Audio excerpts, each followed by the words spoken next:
Yep, sorry about that. Kind of got kicked. I'm not sure what it was. Just dropped it. That's all.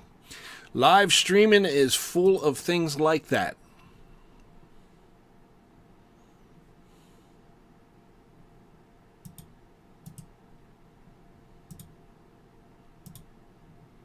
So I put the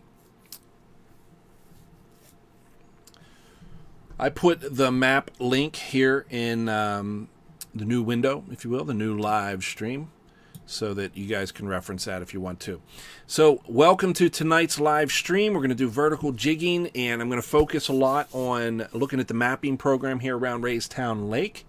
And if you have any location or something that you want to be aware of, you want me to actually look into, just say something in the comments, and I will go to that area. Good evening, Adam. Good to see you. The live stream just got kicked, so I had to start a new one. So I'm just kind of waiting for folks to realize that I got switched over. But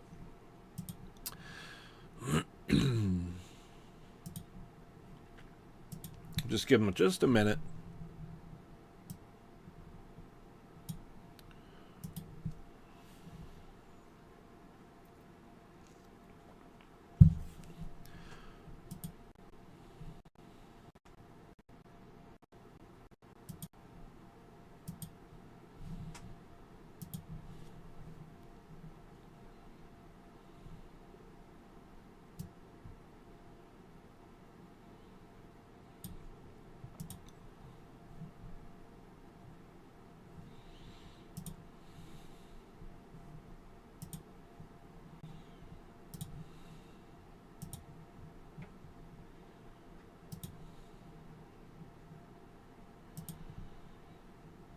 I have my slides put up tonight, and honestly, I think they're a little bit unorganized. So we're going to kind of jump around a little bit with them. But we're going to talk a little bit about sonar. We're going to talk about jigging and kind of how to use sonar to help you locate jigging. I chose sonar tonight as opposed to like live scope or something, the active imagery or forward-facing sonar and such, because most people don't have access to it. I'm noticing that just about everybody has sonar, but whenever it comes to forward-facing stuff, not everybody has that. So, all right, welcome back, guys. Appreciate it. Yeah, I don't know what happened. It just dropped it. So we're going to jump into this, and I'm going to start out. I want to talk with the sonar. You need to first understand the idea of what the cone is going to do. Now, there's some numbers over here to the left. We might come back to that, but I have a bunch of slides and nothing's kind of organized, so we might kind of do like a little bit of retracing our steps as we go through the live stream tonight. But what I want to do is press upon you the simplest basics of understanding sonar and how to apply it to the vertical jigging. The first thing I wanted to point out here was this chart is drawn with the assumption it's about 20 feet deep. And then it's telling you getting about 15 feet across on your beam width. So your sonar, most people know that the sonar shoots down as like a cone. So it goes down and it opens up. So it starts narrow, and as it goes down, the deeper you get, the larger the cone gets. So it's small up at the boat, and then as you get down to 100 feet, it's huge. So the beam width is a setting that you can adjust on your sonar, and it's that for a reason. You can imagine if you are jigging lake trout in 150 feet of water, you need to narrow that cone so that you can actually see them. If you have it real broad, real wide, it's just not effective. So deep sonar vertical jigging is a thing. You've got to be able to use your electronics a little bit for that. I have a little bit of sinus thing going on tonight. I think pollen must be terrible right now, because I don't really get it. It doesn't really bother me, but man, I'm feeling it. So those of you who really suffer from it, I'm feeling for you tonight. So this example here is actually pretty good. I like that. So it's giving you, it's actually well calculated. You can kind of tell that somebody took some thought into this. But ultimately, it's just to understand that it's narrow up at the top and broader at the bottom, and then we might come back to it. This is going to show you the different frequencies. And there are the two that I'm going to use tonight to really talk about. It's going to be this reddish pink one and the yellow one. These are your traditional sonar beams. And you can see the frequency there at 283.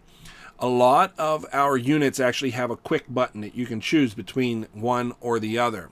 And this is why.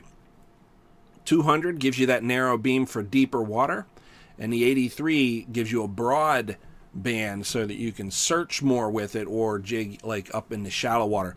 Think of it like this, that if you're in big water, deep water, so high numbers water, so if you're in 3-digit deep water, 100 feet plus, just figure on you're going to use your higher number frequency. But if you're shallow, you're going to use your small number frequency. There's different frequencies you can use, but different units have different numbers and such, but these are pretty standard. The 200 and the 83 are pretty standard. Just as a visual representation, to think that if your boat was, say the boat was the size of the cursor up here, you could imagine how there's way too much area on this 83 frequency. You're scanning that huge area. You could be this boat right here, and you could jig straight down, and you wouldn't even be close to the fish. Whereas if you had that 200 frequency, and your boat is as big as this cursor, now when you're marking those fish in 100 feet of water or whatever, your boat is actually parked on top of them. This is important because when you're vertically jigging, you need to be not just close, you need to be on them.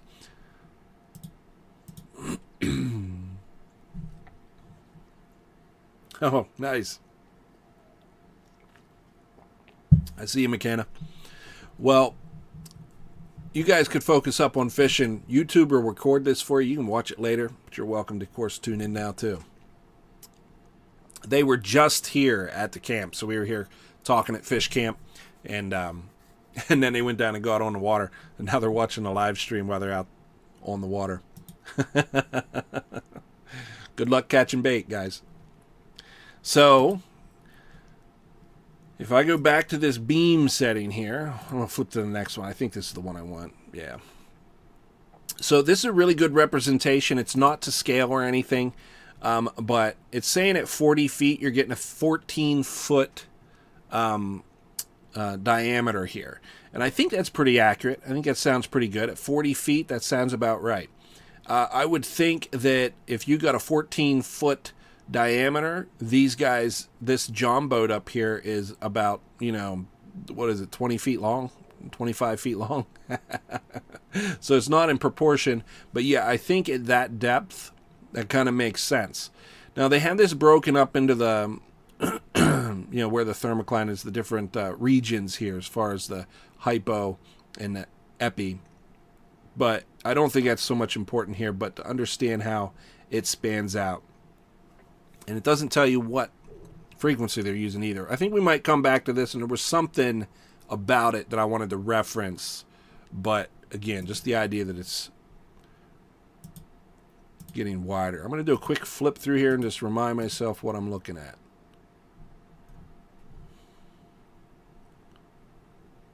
There we go.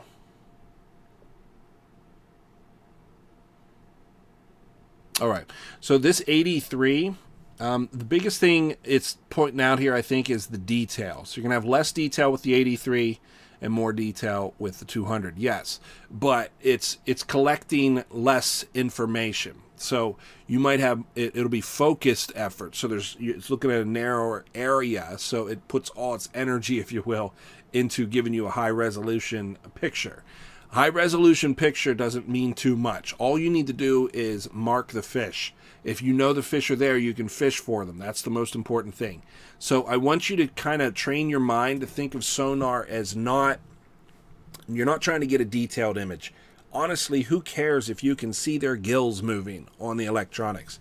You know that it's a fish. Drop a line and catch it. You can admire it when you're holding it.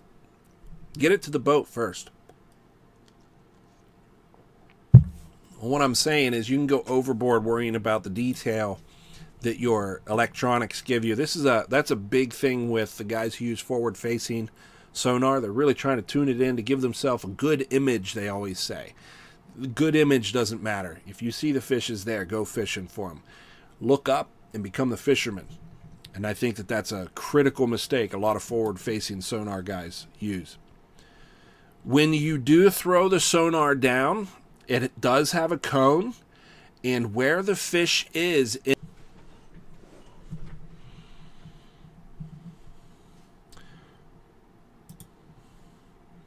So it gave me a glitch there again. I shut down my mapping program. I'm thinking that might help it. I think the mapping program drags it down a little bit with processing. So I think I'm having some issues with that. The truth is, I am expecting this computer to do an awful lot right now. I've got a couple windows open and a couple programs running, so it's just dragging it a little bit.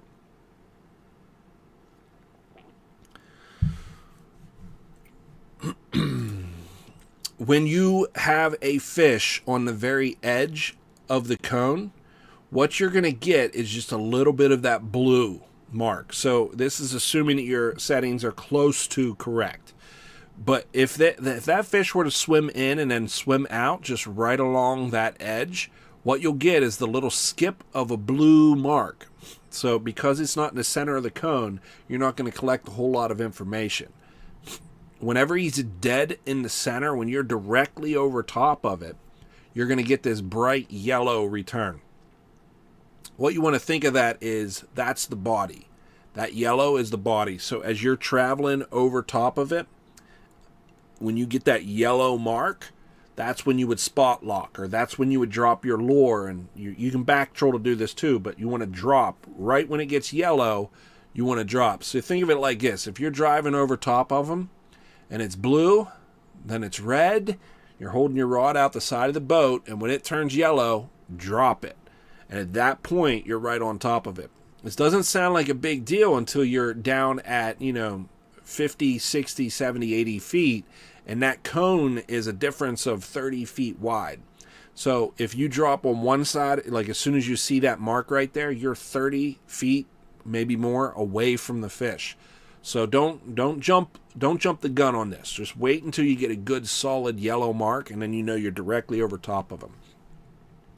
If you find it turning into red or back into blue, you know that you've now passed it. So in this case, it's the fish swimming through the cone as if you are parked still, but go kind of backwards, if you will. You imagine your boat driving over top of them. Yeah, I guess it would be this way. So this if you were driving from right to left, this would be the first picture you get, second picture you get, third picture you get, and then it would kind of like go back in reverse, right? But anyway, so the idea is to wait for that yellow mark to know that you're directly above them. So how does this actually play out? When you are, let's say you're going to jig the trees. You guys know I'm a big believer that you should go out and jig the treetops. Hey, Phil, good evening. Robin, I see you.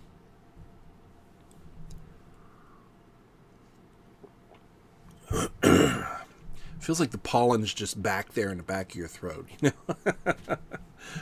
It's discomfort. I have some hot tea calling my name. I should have boiled it up. But the treetops. Let me, boy, I want to jump on the map now. Yeah, we're going to jump on the map. If this stream gets kicked, we will come back to it. Just come back and find me. I have all kinds of cool stuff. There's a slide here I wanted to share with you guys that I think is a good illustration of what I'm about to talk about. Yeah, these two. All right. So I have two of them here. It's talking about the wind, the east and the west.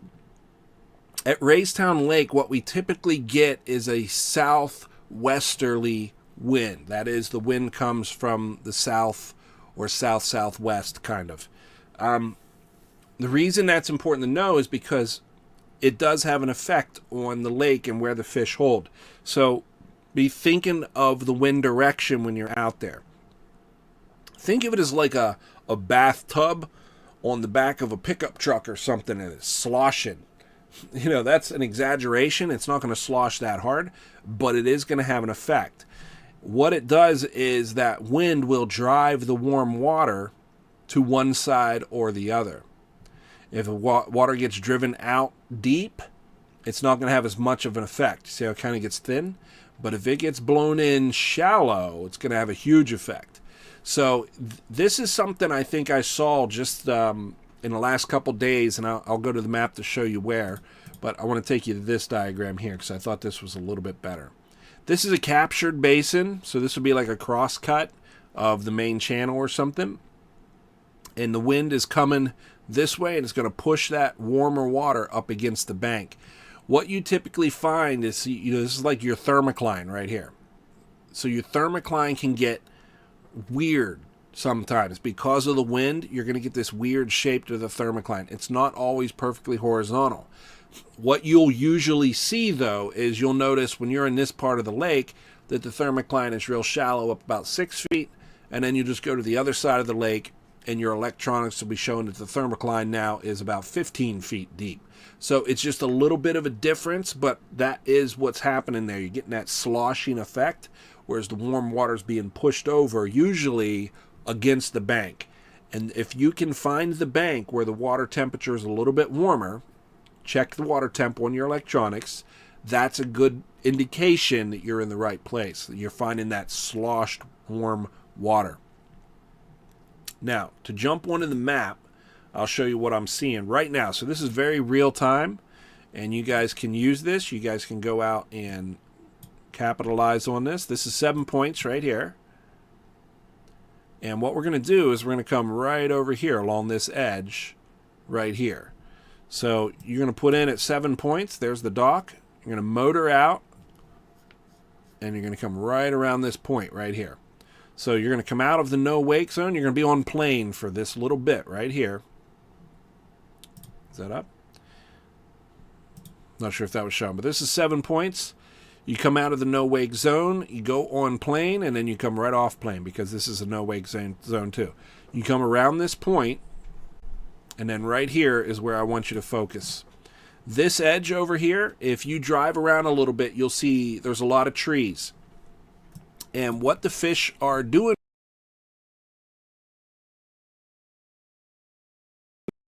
well, that little bit of mixing has this area specifically high activity of lake trout. So you can go over here and use your sonar and drive around and just scan the treetops down here. And there's a ton of trees at Raystown.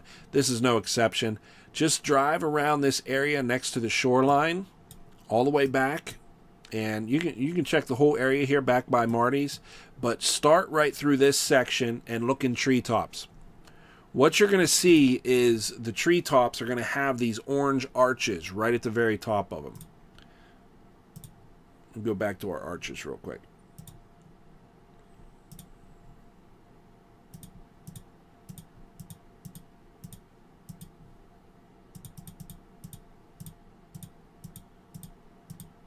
Put them.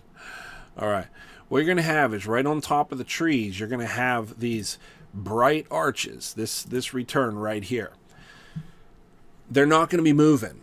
That's the cool thing about jigging the treetops is these lakers, they essentially get right on top of the tree. And I'm talking about there's the clump of trees, and this laker's going to come down and he's going to put his belly, or you just find a tree branch, and he's going to just kind of sit there. He's not going to have to do anything but just hang out. Now, sometimes they'll be swimming around, but they usually don't go too far. They relate to those treetops. So I'm encouraging you guys right now to find treetops in about 20 to 30, maybe 35 feet deep, but in that range, because the lakers are kind of concentrated in that depth. And if you can find treetops in that depth, you're going to find lakers, at least down around 7 points. So when you see these arches right on top of the treetops, just know that that's probably a laker, but it's certainly a fish sitting up there just waiting for you. So then you're just going to drop down whatever your lure of choice is, and you guys know I make lures, but you guys can use a lot of different lures. You can use a paddle tail or a fluke. You can put a shiner on a heavy jig head. You can use, a steel shad or any kind of vertical jigging lure. You can check out the vertical jigging lures, but you just drop it down. Guys, don't get in the tree and keep your lure up high. What you're going to see is as you drop it, that arch is going to be sitting there, and as your lure comes down, it's going to be about 15 or 20 feet above that fish, and that fish is going to start coming up to it. So be prepared and pay attention to the marks changing on your graphs, because this happens fast. It's usually you're just dropping it, and as it's going down, you catch it. It's shockingly quick at times, so it will catch you off guard if you're not paying attention.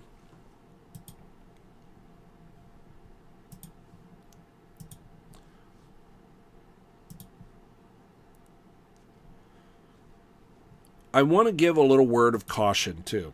When it comes to electronics, like this is a really fantastic. This is from an owner's manual. It's for the Helix G2 and the G2N. These are great units. If you look at it, there's a lot going on with this transducer. It does a lot of stuff. This is all that's happening, and then this is like top-down view.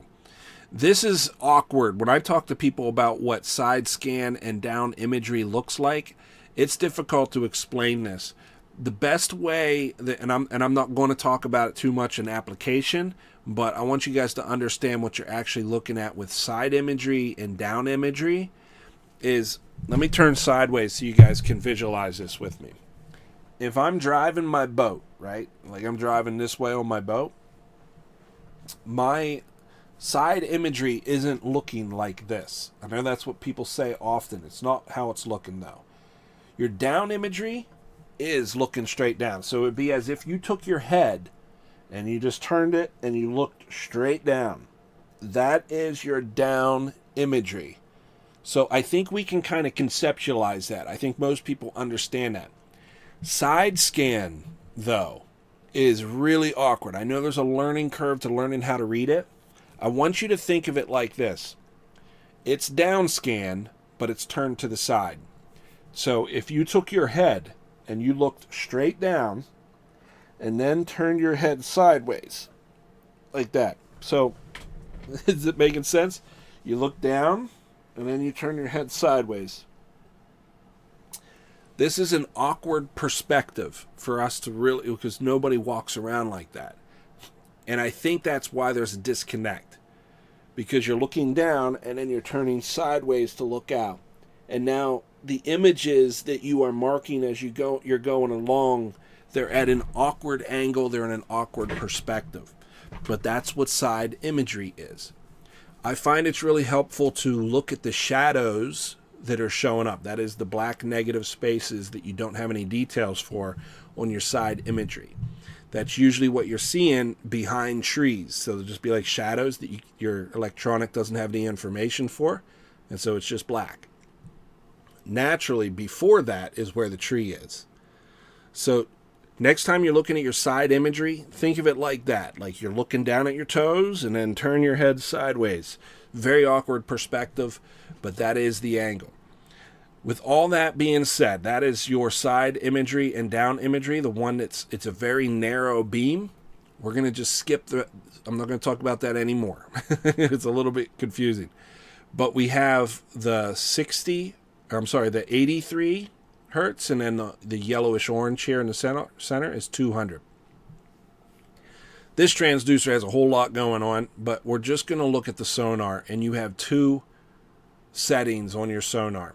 So if it's deep water, that is 100 feet plus or something like that, use the higher frequency. So the 200, that'd be the narrow beam. And then if you are in shallower water, we'll say 50 or 60 feet or less, you want to use your 83. So small depth, small number, big depth, big number is what I'm saying. Now, there's a big range in between there. So what I'm going to tell you is try them both, kind of jump back and forth and see which one looks the best to you, which one's giving you the best information return.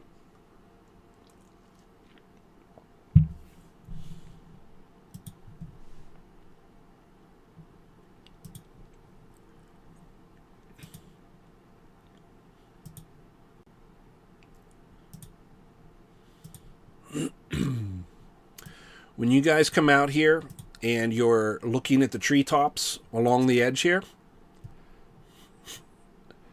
just try to find them in about 30 feet of water, give or take, something like that, and see if you can duplicate what I'm talking about here in locating them. And then the big thing to do then is to stop on them. And guys, excuse me for 1 second. I got to blow my nose. I'm really stuffed up from all the pollen tonight. I don't even get it. I don't get allergies. So I can imagine people who actually get allergies, they must be miserable today. Give me 1 second. I just want to blow my nose.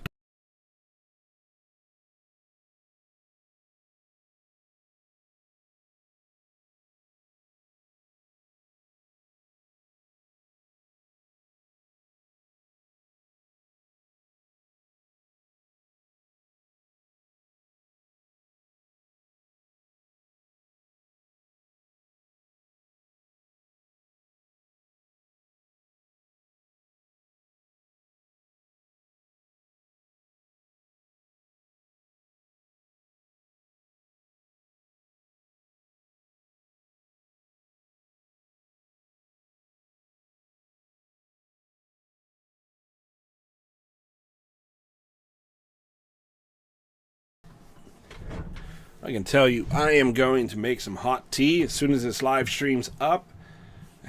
And I'm just going to drown myself in it.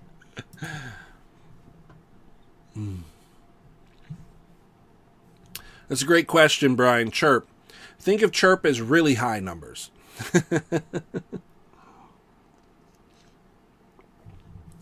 So chirp is, it's kind of like, I'm using the two basic settings, the 283, because it pretty much everybody has that. So chirp, I can't remember what chirp is actually. I don't know what the frequency is for it. I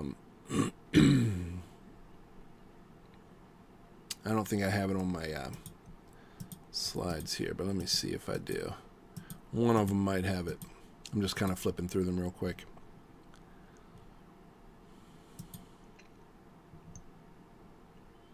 No, I don't have it here. So you can, the point I would say, 1 second, I might have.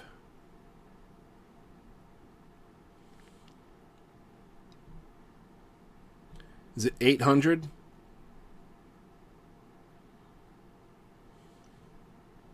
Maybe it's 800. Yeah, so it's a lot. So the frequency is just really jumping there. I'm getting it from this little chart I have here. I'm not sure if this is chirp here with the 800, but I see it duplicated on all three of them. I'm not sure what chirp actually works out to be, though. It's a good question, though. The two basic ones are what I would say to start with or to build from. And I think that even if you have chirp, you'll find yourself coming back to the basics. You'll be coming back to either 83 or 200. It's about cleaning up your image enough, not so that it looks pretty. That's not what I'm talking about. When I'm talking about cleaning up the image, what I am referencing is you want to be able to identify the fish from structure. So you need to be able to tell the difference between what a fish mark looks like and what structure mark looks like. So you have to adjust your settings so that it doesn't, you don't want a log to look like a fish. That's really going to come into play whenever you have heavy stained water with a lot of sediment or an algae bloom, or for some other reason there's just a bunch of junk in the water. In the fall, it's a real problem because you get leaves. People be driving around trolling through leaves thinking they're just in all these fish, but there are no fish. They are literally seeing leaves on their sonar and thinking they're fish. So it's unfortunate, but if you do a little bit of work ahead of time, you get your settings right, you'll understand pretty quickly what debris looks like compared to what a fish looks like. Ultimately, you're looking for those arches with that hard, bright return in the center. I do use chirp whenever I'm jigging up at Raystown, so there's nothing wrong with it. I do have to adjust my settings. When I switch from 83 to 200 or to chirp, and there's even different settings for chirp too, whether it's high, medium, or low. So you can work with your settings to kind of adjust those, but I want to stick to the basics, is I guess what I'm saying. Oh, I see. So it's a range of frequencies. Oh, okay. That kind of makes sense, huh?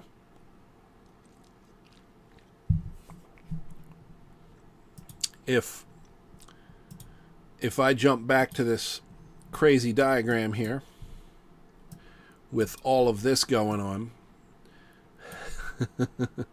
you can see how you can get a lot into a little, a lot into one transducer. So I could see them doing more than this.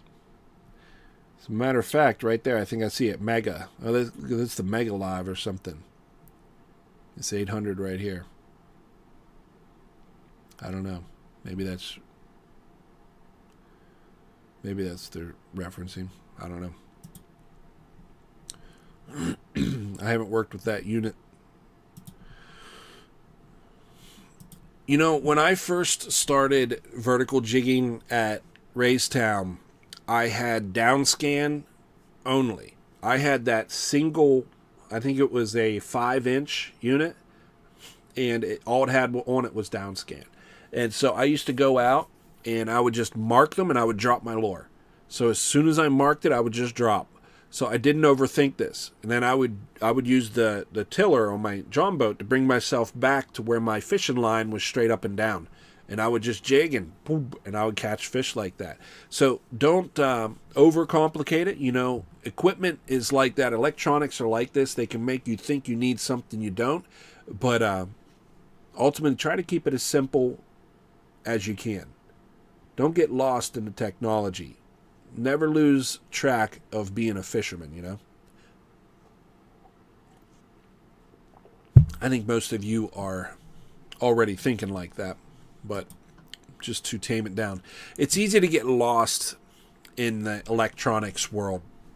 It's a lot of fun, too. Don't get me wrong. If you haven't fished with a live scope yet, I encourage you to. It's going to be a good time. It is coming to my charter. I don't have it set up yet. I have some parts for it already, but I'm putting it together. It's going to be on the boat soon. It's just not there yet. When I do get it on the boat, it's going to be a fun thing for us to get together and go do. But right now, it's just not there. But when you get a chance, I want you guys to come out and experience it. It's a lot of fun. It's really a lot of fun. I was trying to find a way to get fish ID, the little fish that pops up. If your electronics say it's a fish, it must be a fish, right? But so turn fish ID off. That thing lies to you all the time. But I would love to have that for live scope, and I would make a video for you all with a little, that little fish ID thing, whatever I'm actually catching and stuff. I think it'd be hilarious to watch that on a video. I'll put some Atari music over it,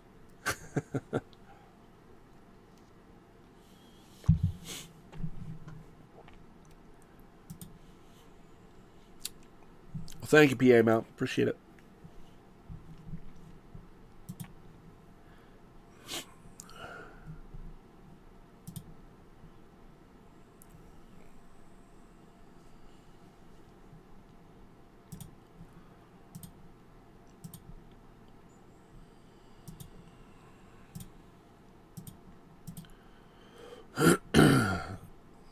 I remember this one.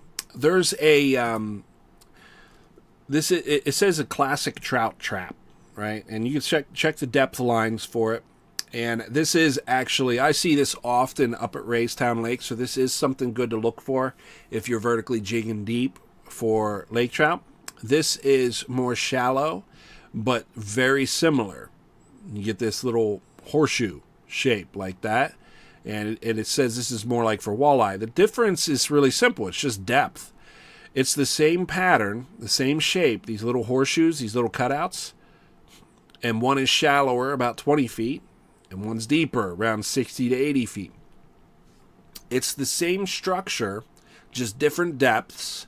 And so naturally, fish hold their own niches, where lakers are deeper, walleye are shallower. But the structure, though, the structure is the same. So, there is a spot. I'll share this one with you. If you go up to, we're still up around mile mark, or up around 7 points here.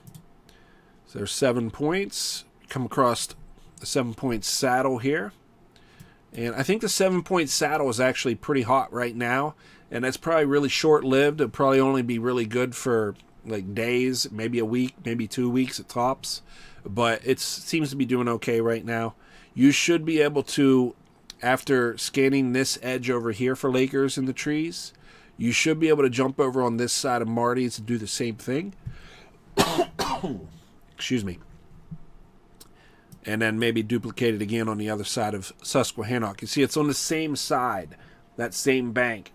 So there's a trend going on right now, so you guys can capitalize on that. So this looks good. This looks good. And this looks good. And you can keep doing that. You can just step your way down through the 7 points in the surrounding area and check those areas. So you've already got like 5 places you can check.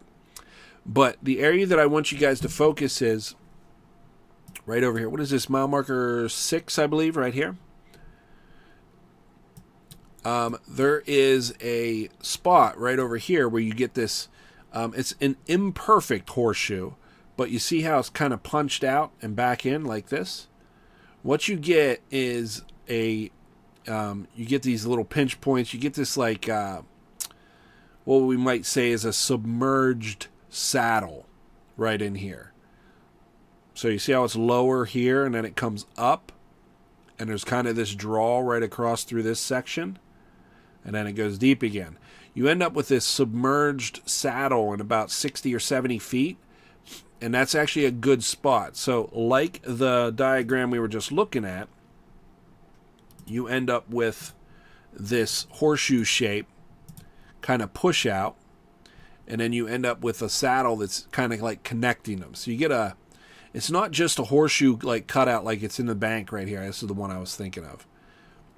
But it's not just like the horseshoe cutout, but you also get that submerged saddle effect.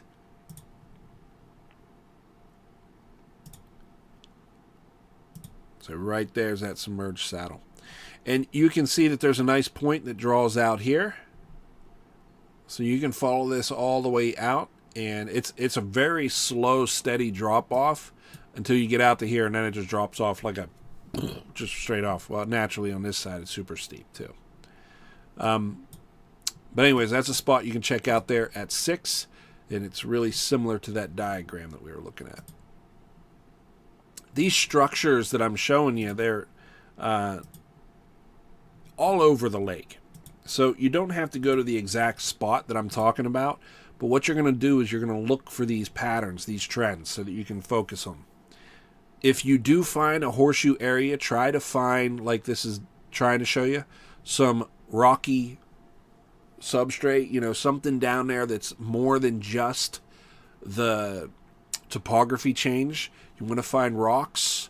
You want to find a specific, like a steep ledge that leads to a little flat next to it.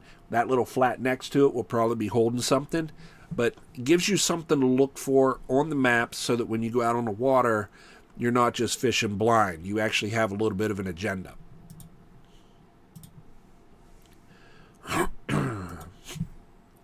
Just can't clear my throat.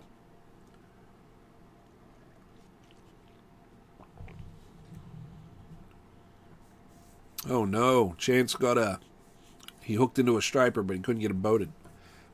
That'll break your heart. David says, I don't have a live scope, but my buddy does. You have to manually turn the transducer though. Yeah. So there's a reason you want to be able to turn that transducer. You want to be able to track that fish. You want to be able to look around the boat and stuff.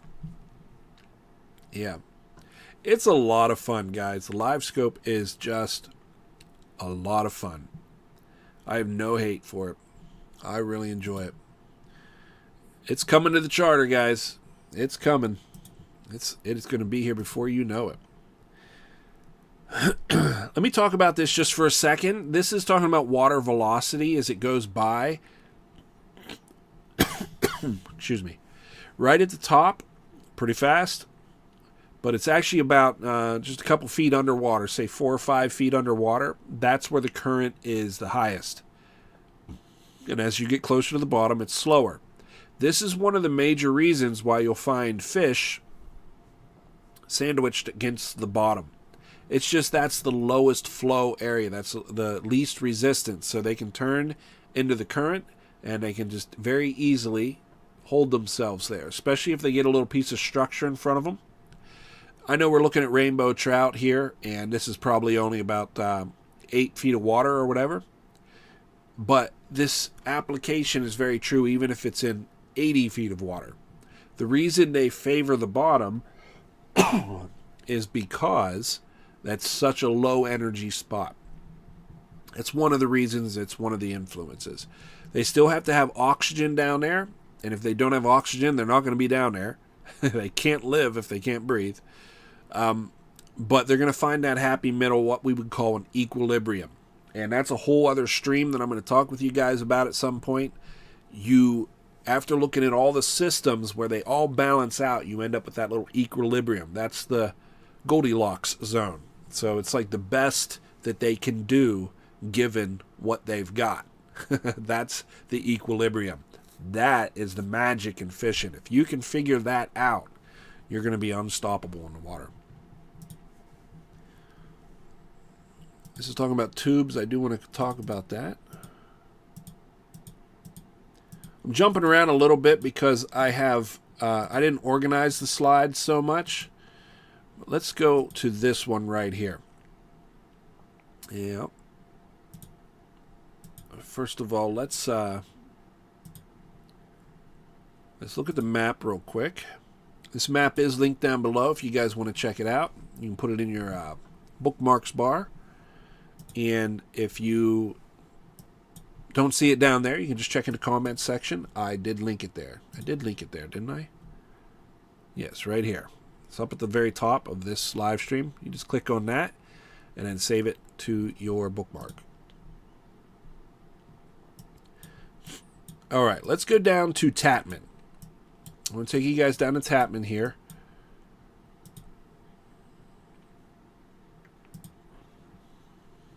This area right through here is so right now this is actually a pretty good area. You can go look around for Lakers. It's got a good flat area. There's not too many trees.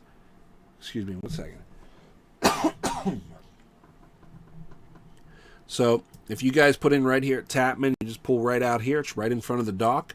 You guys can look around here. There are some trees out here. You can check them out. I've been marking a lot of crappie all around this area here. So if you want to go try out for some deep water crappie, it's a good area to start. But this area right out in front is pretty flat and open. You control it with your downriggers and such for lake trout. But I would not suggest to go any further upstream for Lakers. So this would be the end of the Lakers area. I would suggest to go further down. I'd probably just suggest stay down at 7 points. But this area you will catch Lakers as well. When you do jig, so if you come down here and you set up and you're getting some good arches, now we're not jigging the treetops. We're actually jigging the very bottom. I want you guys to focus on boat control here. So that's kind of what I'm talking about. That's what I'm leading into here.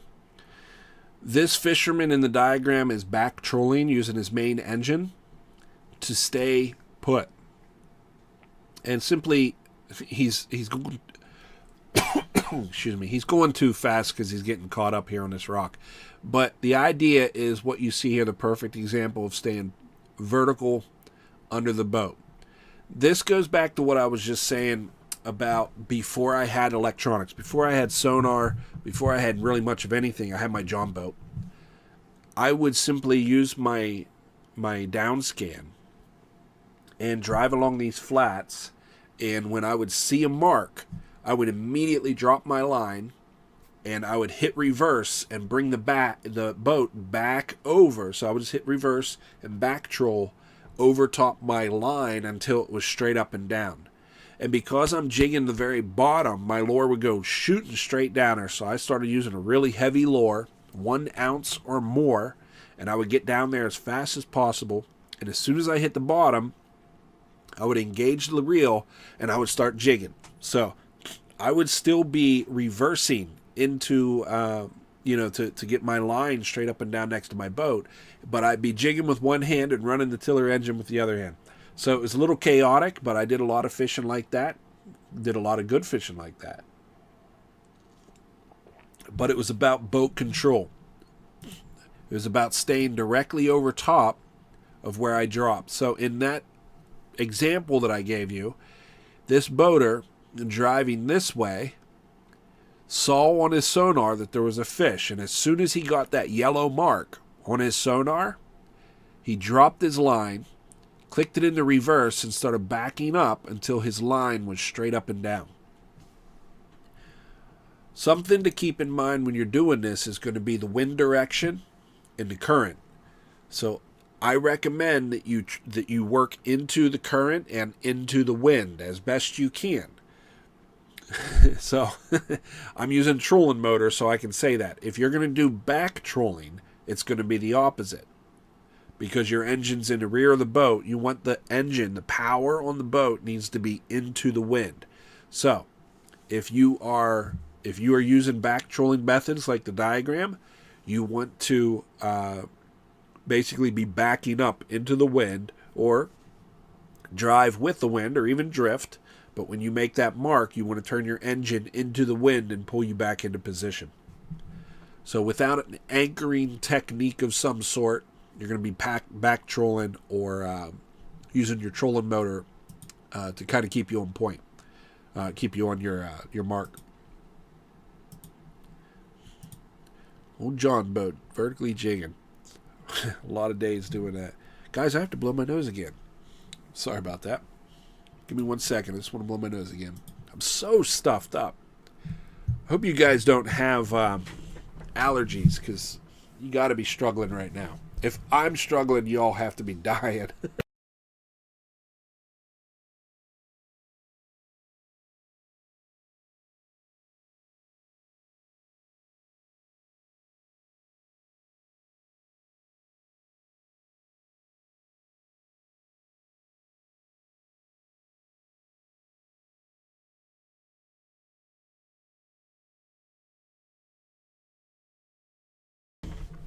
Shame of it is, I don't even know if blowing your nose really helps. I mean, yeah, I guess you get some stuff out, but still feel stuffed.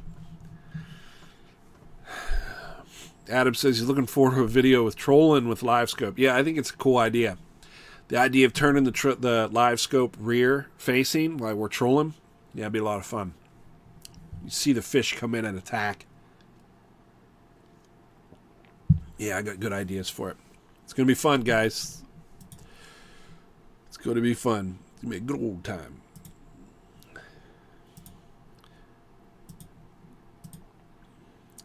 I don't think I need to use that slide, and I'm going to skip that one as well. Let's get some structure. All right, so here's something I wanted to point out. The lure I make has a black lure. And Rick, I don't know if you're watching this or catching up later. I did not forget about you. I owe you 2 black jigging lures. I'll tell you, the black one is used for jigging up over top the trees. I can't keep them in stock. People love them, I guess. So if you guys want a lure, you guys can find that in the comments or in the about section below the video. But the black one is, it's got a side eye on it. And you use a tube that you like, so whatever tube you like, you put on there, and I have some to recommend.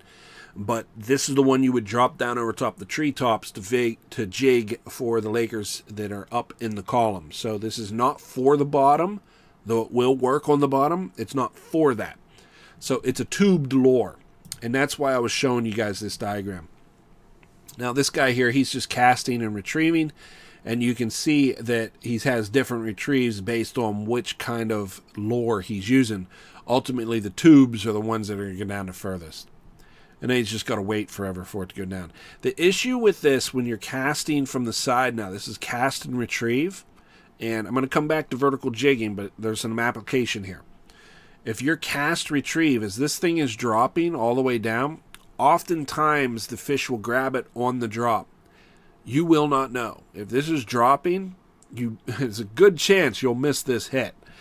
and you're just going to be waiting. And when you jig this up or pop it up, it's going to have to be a very heavy tubed, heavy lures for you to be able to stay in good connection with it. Cue the reason to be right here on a boat, vertical jigging. By vertical jigging directly over your targeted fish, you're going to be able to, you'll have much more sensitivity. So I'm encouraging you guys to apply vertical jigging, and you can do it with a john boat, you can do it with a bayliner, you can do it with a pontoon boat. It's any kind of boat. If you can drop a lure off the side of it, you can vertically jig. So I'm encouraging you guys to really do the vertical jigging thing. I think you're going to find out that it's going to be your new favorite way to go fishing. I know it became mine. And it's rod in hand too, so you end up with all the feel. You know, you get to, it's you versus the fish the whole time. I think I covered all the slides. Maybe we could, maybe we'll jump on the map. Does anybody have any questions about where we should go on the map? If we should go on the map somewhere, where would you have us go?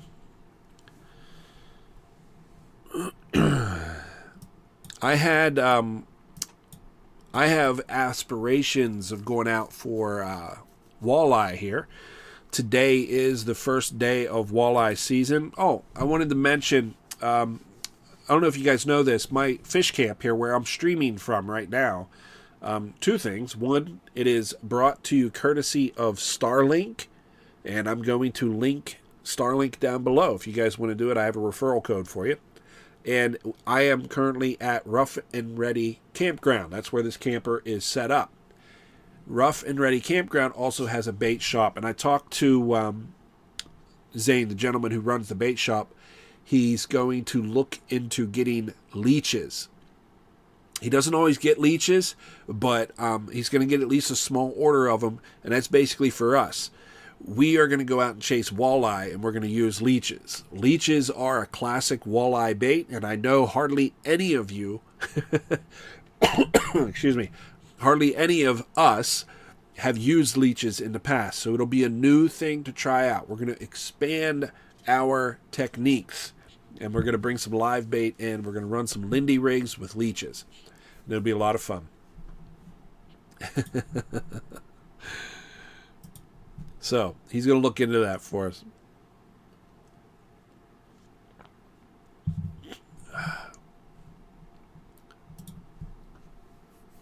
When we get together, we'll go out and catch walleye together. And for walleye, what I would probably say is tonight I was showing you everything from Tatman down to 7 Points. And I would tell you that all of the area between Tatman and 7 Points is where I personally would recommend you target for walleye. So basically put in at H or James Creek or Tatman or 7 Points, but you work through this whole area, this center section right now. I think if you focus your efforts there for walleye, you're going to be, you stand a chance. Let's pull a spot here at random. We'll look at this one right here. Why did I choose this spot? It's because I saw these pinched lines. So this is something that I would recommend if you go out. This is a good spot to check. Anytime you have these tight pulled together lines, you want to look in this area. The depth is not bad. You got this nice shallow-ish area up here. I'm sure it's a bit of a log jam back in the pit of it. But what I would probably, if I was going to fish this area, pay attention to this, how tight it is coming up, all the way up through here. It's real tight, and then immediately it just levels off. This edge right here should be a very good edge to focus some walleye casting area, because during the nighttime, they should come up in here and do some hunting. Now, is that unique? No, it's just a spot to check. You can see on the other side, you got a similar situation. Up here along this edge, it all looks similar. This all here does not look great to me. I could be mistaken. You guys can go catch walleye all day long. I would not recommend it, though. This area, though, when you get these tight topographical lines here, where it gets real tight together like this, these little pinched lines, and then you get a nice flat. That right there looks like walleye territory. Let's find another one. Here's one. We've got some tight lines along this edge, and then a relatively gradual flat area. Back here might be another one. Tight lines, and then I know this cove. So it might be a good spot. But being able to pick out what areas look like good structure for the different fish species that you're going to target is going to make a difference for you on the water. The idea is I want you guys to go out and be able to take a big lake and make it small. You can't fish all of Raystown Lake in one trip, so you got to make it a little smaller for yourself. You just be overwhelmed if you don't.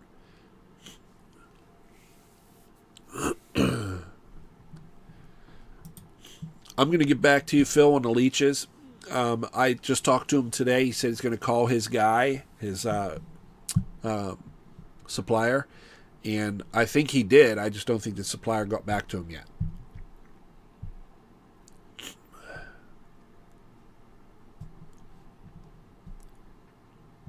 All right, very good.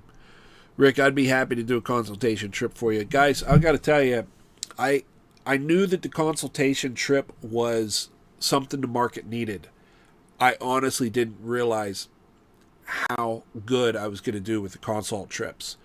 I've done quite a few of those. They become one of my more popular. I'm probably about 50-50 on doing charters and doing consult trips. So if you are thinking about doing a consult trip, reach out to me. I'm happy to do them.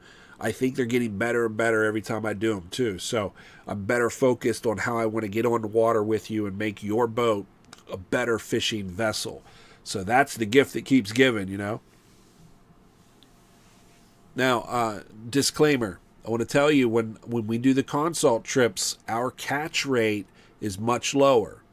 So if I have my boat, my equipment, all my stuff, I know that I can focus my effort and I can succeed at a higher rate. When we go on your boat, we're doing a lot of fidgeting. We're figuring things out. We're adjusting electronics, all that stuff. So the consult trip is designed to get your boat into shape. My boat's in shape. Like, I can go out and crush them, but on somebody else's vessel, somebody else's equipment, that's what the idea of the consult trip is. The focus is going to be on electronics, rigging, and then application. I take you fishing. If you guys are thinking about doing a consult trip, you guys can shoot me a message, text, call, email, whatever you want to do. Just reach out to me. I'll set it up for you. You want to look at Snyder's? We can look at Snyder's. Let's run up to Snyder's, and I'm going to talk about walleye a little bit because, today is the open of walleye. So here's Snyder's. Let's keep it in the no wake zone, all right? Just because. There's a saddle back here, and I always like fishing around the saddle, but I think, that's kind of a popular spot, so you guys probably already know about that. Let me think here for a second. I can tell you bait is really good back through here. But I usually don't have to go that far for bait because I usually catch bait right at the dock somewhere around in here. I would say, boy, this right here looks really good to me. This looks really good to me for a couple reasons. First of all, it's got access to deep water. So the walleye can go out here. If it gets warm, it's not going to go down to the bottom out here in the deep water. But because it's deep water, it can better temperature regulate itself. Just by going out and swimming, it can go to the depth that it likes and it's most comfortable. You have some steep edges here all the way around. And then you have some flats up here along the edge. I know these points, they're not quite this flat. This mapping makes it look like there's more than there is. There isn't this. But right here is a little sweet spot.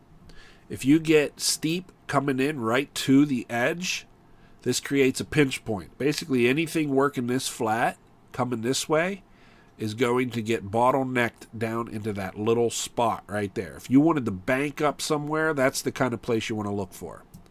Same thing on this way. If anything's working this flat, it's going to bottleneck right here. And we'll come down here to the Baker's Hollow. This is Baker's Hollow here. And you guys will be familiar with it. There's a shallow water warning buoy sitting right out here.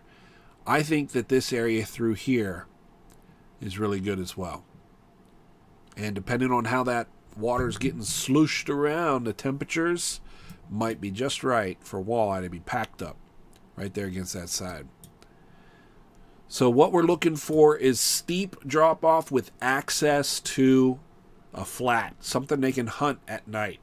If you can find that, and then in the midst of that, if you can find some rocks, stuff about as big around as your fist or big around as your head, that's kind of the size of rocks that you want to be looking for. Walleye love that stuff. But find a nice little drop off, 25 feet, something like that, and they should be held up there. Now, with walleye, I want to point out that they are primarily a nighttime hunter.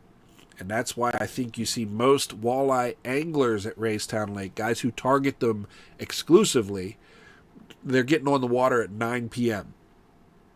And they'll fish till first light, but they fish at night is what I'm saying.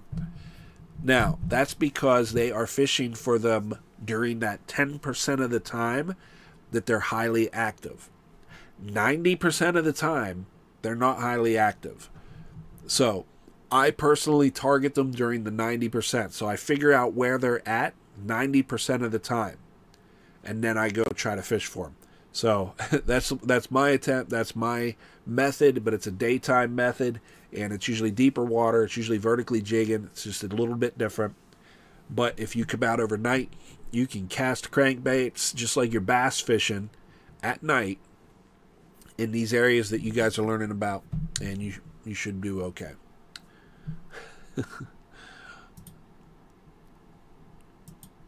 Yeah, that's the way to do it, huh? I want to go where they're at 90% of the time. Well, guys, I'm going to hang out for 5 more minutes. If you guys have any questions, just shoot them at me. I am so stuffed up. I'm looking forward to hopping in the shower and just getting a little steam, Hopefully I'll clear this up. I'm going to close the windows and turn the AC on and just try to get rid of all the stuffiness. But if you guys have any questions for me, now's a great time. Just bring them up. Oh, let me do this before we go anywhere. Let's go to this mapping program, but let's go to Facebook real quick. This Saturday is, I kind of got on my rant here and I didn't talk about it, did I? Event. There it is. This is not what I wanted. Where's it at? Events.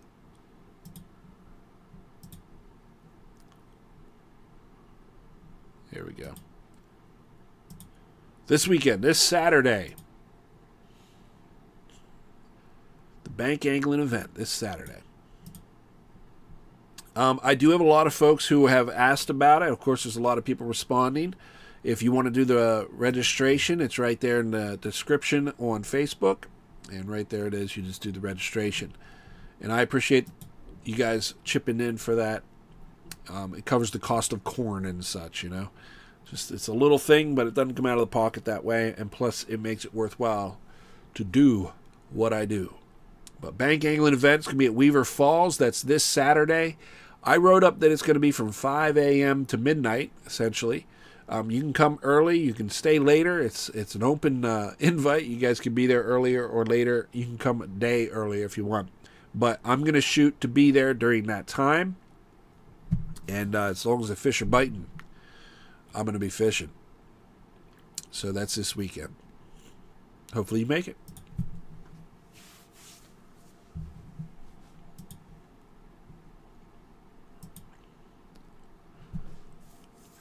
Target depth for Lakers while trolling right now, I would say 25 to 35 feet.